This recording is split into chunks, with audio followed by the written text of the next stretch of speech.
Hi, this is Scott from Digital Fish with content that catches. I was once again in the far north on a rock fishing mission for a marlin off the stones and some snapper and kingfish too. A dawn launch off the Karikari Peninsula and we headed along the coast to find a ledge that could be a potential marlin magnet. Today we were unloading with a mild swell. Even so, it still requires all your wits and a sense of safety, as it can all go south real quick on the rocks if you're not on your game. Once we were topside, things were looking a whole lot better, and it's moments like this you're thinking to yourself, maybe today is marlin day. George unleashed the burley while I set up my spin gear to catch a kahawai for my marlin outfit. I could see skipjack tuna working in and out of casting distance in the current in front of us, and not long after I had a strong take on my lure. Pulling too hard for a kahawai and too deep for a skipjack, I was guessing a small kingfish, and sure enough, George knew my fishing companion today netted a rat kingfish.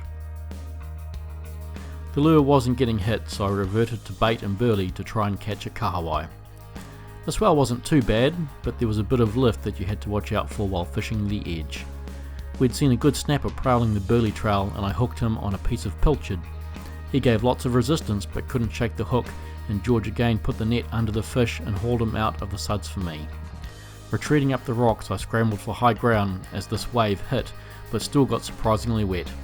I hate wet feet. Oh well, the sun was hot enough to dry me out. Time to stop crying and unhook my prize instead.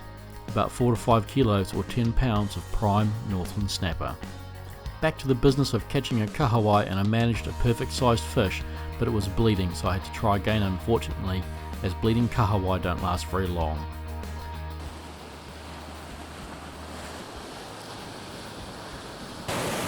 We just saw that bird down there in the water looking for scraps of fish, and the next thing is a big snapper comes up and tries to grab the bird.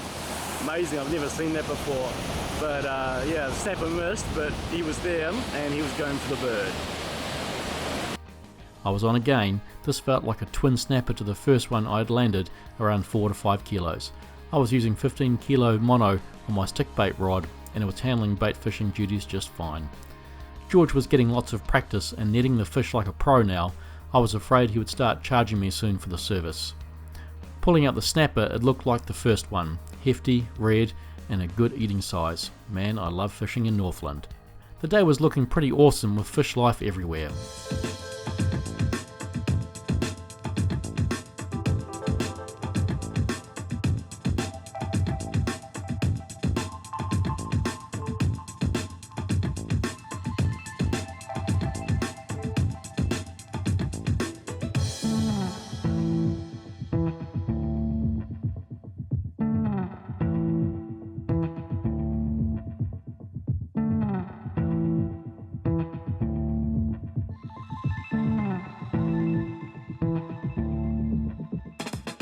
I finally got my live bait and attached him to my 37 kilo stand-up outfit, specially put together for the first land-based marlin in New Zealand. I've been trying fairly consistently the last 12 years for this elusive fish. The kahawai swam straight out into the wild blue yonder, but I noticed the balloon pulled off the leader and I had to wind it in and attach another one. It's a pain in the backside when this happens. The livey can die while you're trying to sort the balloon or tangle other lines. I got it sorted and back out again. What would I hook? A black marlin? A striped marlin? Or maybe a rare red marlin? I could see in the distance a group of birds sitting where a school of fish had been feeding. It was looking very, very fishy. It was George's turn on the snapper, so I was on net duty while a set of waves hit the ledge. Patience is key when getting your fish the last few feet over the ledge. Keep your eyes on the swell and wait for the right moment. Sometimes you have to lead the fish to a better spot before you lift, net or gaff it to safety. George had a nice fish for dinner. We couldn't complain about the snapper action so far. Marlin fishing is a waiting game. My livey was out in the current far, far away. See how long it takes for you to spot the pink balloon in the distance if you can see it.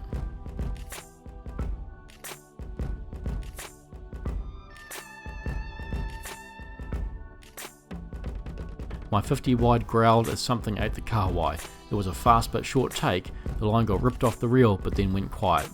I guess the predator had the bait between its jaws. I firmly wound the line to set the circle hook and the resistance came on. It didn't feel particularly heavy. Possibly a shark or kingfish had found the kahawai. This is half the fun of fishing, wondering what you're going to pull up next. The leader came up and we were looking for the mystery fish.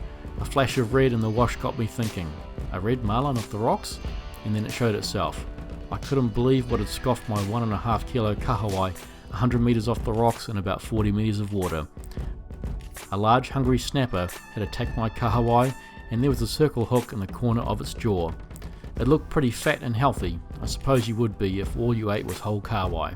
We had plenty of red marlin in the bag already, so I went back to find another kahawai.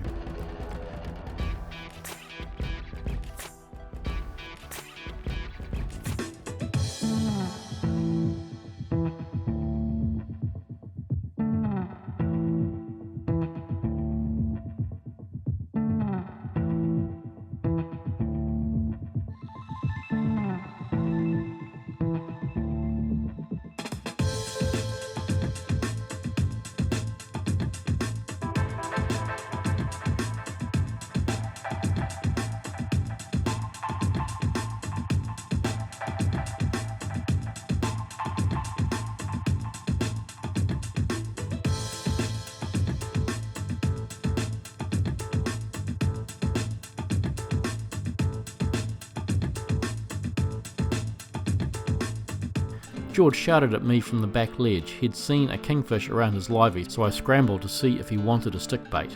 It wasn't very hungry and ignored both the livey and the stickbait. I kept casting in case there were others around. I tried a few different types of lure. Carpenter stickbaits, ASWB squid, hitter. It wasn't a kingfish day unfortunately, so we packed it up and headed home. Northern rocks, and so does rock fishing. It had been a good day with fish everywhere. The game fishermen were reporting marlin in close. One guy had hooked a yellowfin in 30 metres of water. That's pretty shallow. Maybe tomorrow would be the day it would all come together. This is Scott from Digital Fish with content that catches.